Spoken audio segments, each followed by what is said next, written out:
来看这条新闻，确实是趁钱有数，性命爱顾。有一个姓谢的特技表演者，透过面册申请去到泰国表演。去年12月底去到当地了后，才发现讲这拢是诈骗，而且伊人互关起来，连治要到3礼拜。这个月14是顺利登来到台湾。警政署就表示讲，最近这诈骗的手法是变来变去，特别呼吁民众要因头路进前，上好爱查证，而且爱保护家己。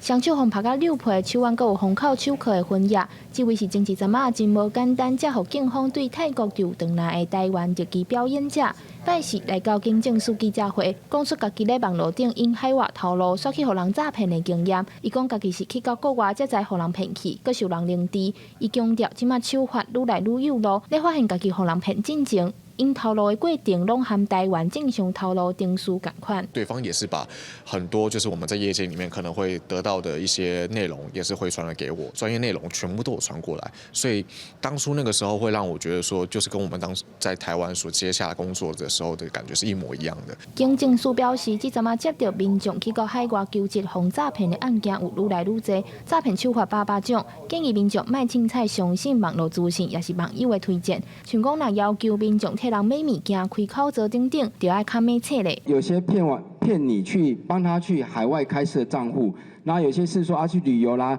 给你比较便宜的这些旅游的费用，或是说免机票等等，你只要帮我去开个账户，或是拿个代购的东西。另外，时代力量有针对诈骗的情境去做诈骗风险降低的民意调查，发现台湾有20%到30%的人是熬互人诈骗的高风险族群。台湾国际反诈骗协会也表示，通常民众去到外国做工课，拢是想要有更较好的机会会使发展。我好像没有出国过，那可以去又可以工作又可以去玩，是一个很好的美景的状况之下，所以他们就很快去。像被骗去缅甸或者柬埔寨的，其实很普遍是比较年轻的，大概35岁以下的。台湾国际反诈骗协会特别强调，民众申请海外工课一定要开时间查证，通透过165反诈骗专线去问看公司资讯敢有正确。外交部也特别设立海外求职限制宣导专区，帮助民众提高警觉。记者张家佳、谢桂玲台北报道。